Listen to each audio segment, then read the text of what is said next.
Hey, good afternoon and welcome back to the adventure. It's Sunday and I am downtown Fort Worth, Texas. Gonna do my second episode of Landmarks and Lattes. This time I am headed to a coffee shop to pick up a latte, sit down, kind of strategize what I want to go see. It's a beautiful day here in Texas, 70 degrees. Very little wind downtown, so that makes for an enjoyable ride. Let's go see what we can get into.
Okay, so I'm stopped in at the Sons of Liberty coffee shop.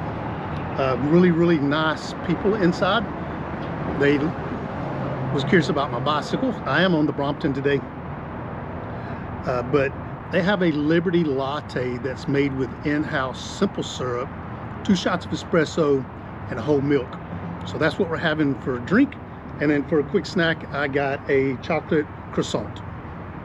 So the in-house simple syrup in the coffee really makes the latte a little sweet. If you're not into a sweetness, then probably not for you. I typically don't drink my espresso sweetened, just straight up espresso. But this is actually really good. Get a chance, you're in the area, come check out Sons of Liberty coffee shop.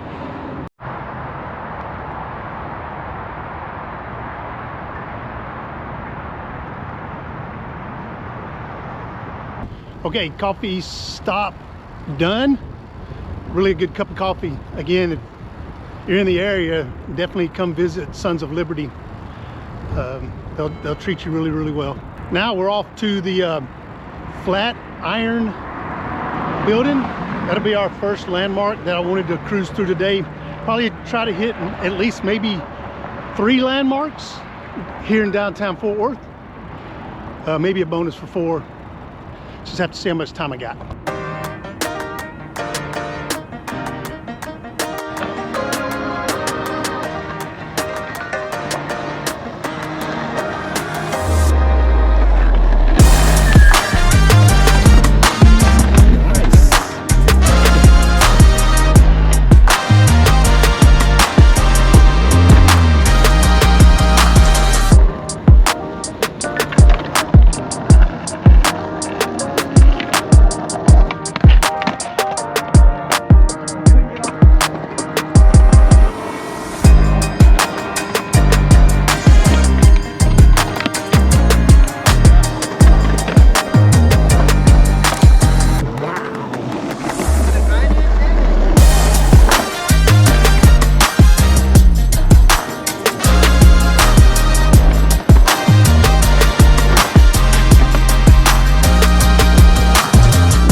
happened upon some skateboarding. That was freaking really cool. First time I'd ever seen stuff like that.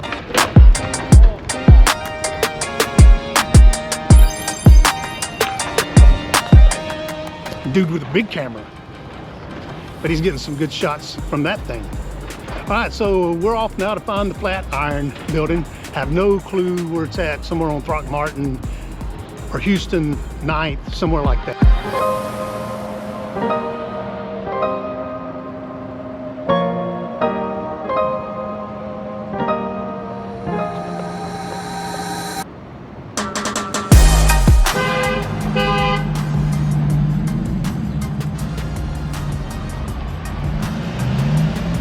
Okay, I found Throckmorton, but it's a one-way street, so I got to go down a couple of blocks and come back around.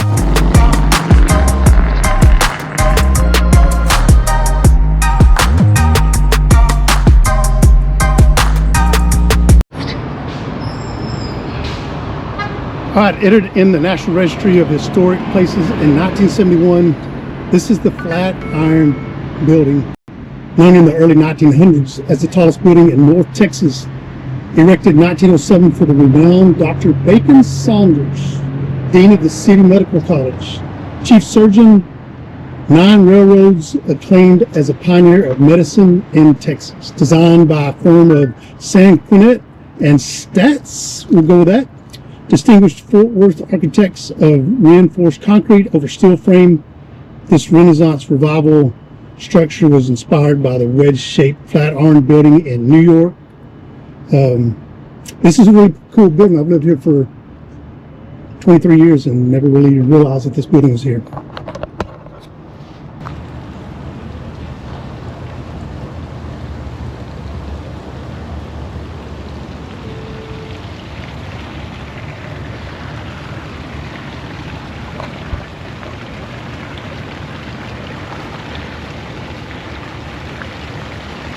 Fort Worth, that's pretty cool.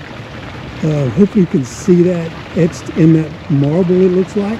It's got an FW and an ORT for Fort Worth. And then a little H after the T on for Worth. That's pretty cool. This is Hyde Park. Oh.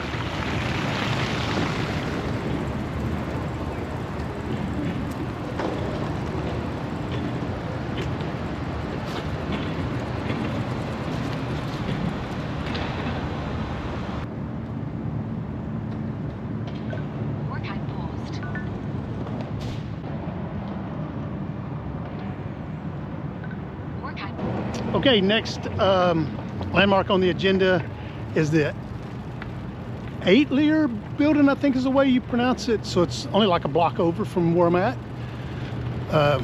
So we'll jump over there real quick, check that building out. That's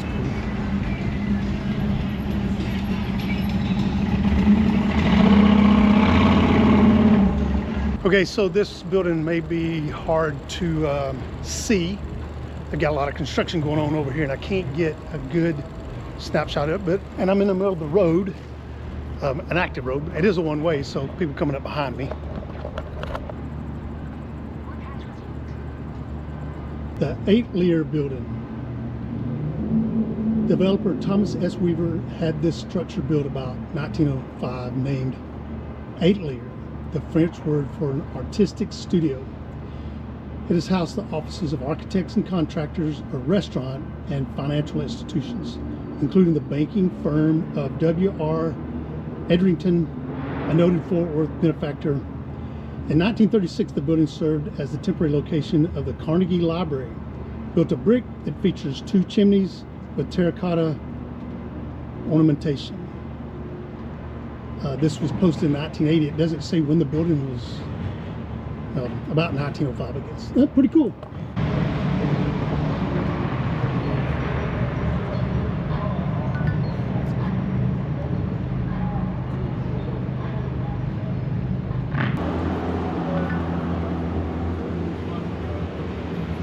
Okay, last building on my list for today is the East Christian Church. Okay, so I said this was the East Christian Church. is actually the first Christian church. Entered in the National Registry of Historic Places in 1983. The first Christian church of Fort Worth. City's pioneer congregation organized by the Reverend A.M. Dean, who with hymn book and revolver came in 1855 to the righteous 6-year-old hamlet on the Trinity, held services in a log house built for post-surgeon 2nd Dragons U.S. Army stationed at Fort that gave city its name, so be at Fort Worth. Charter members were Mr. and Mrs. James A. Allen, Mr. and Mrs. Benjamin P. Ayers, Mrs. Frances M. Garrett, Mrs. Alfred D. Johnson, Mrs. Florence Peake, Mr. and Mrs. William A. Sanderson, and Stephen Terry. First regular meeting place, a one-story concrete house. At present, Becknap and Lamar. Was used on weekdays by Colonel John Peter Smith. The hospital actually in Fort Worth trained Dr. John Peter Smith. They used this for sessions of the first public school established in Fort Worth. Reverend M.R. Dean, a frontier farmer, was followed as pastor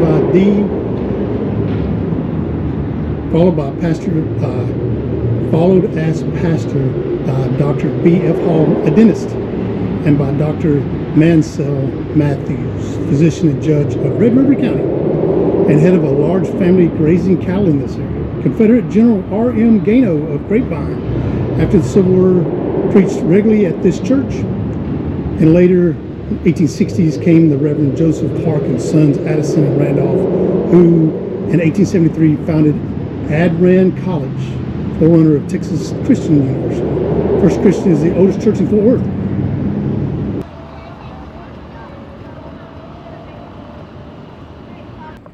Another cool building in Fort Worth.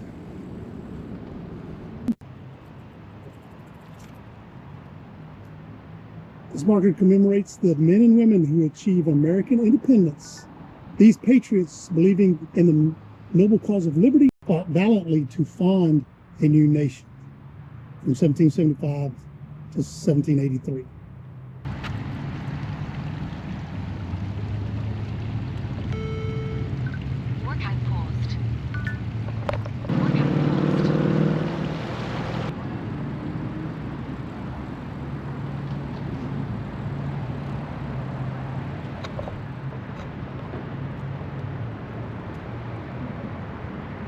Right.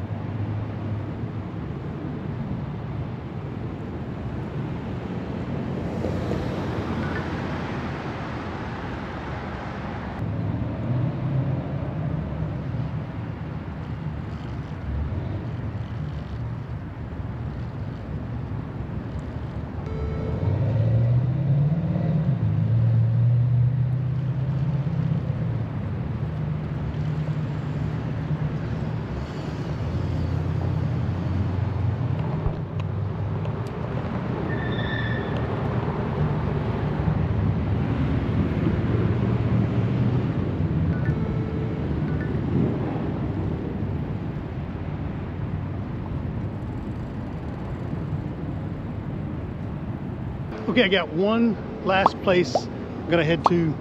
Wasn't on my list today, but I'm gonna go down there anyway. Since I'm in the area, I might as well go to the water gardens and take a quick look at that. It's pretty famous, been in movies before, so it's more famous than I am.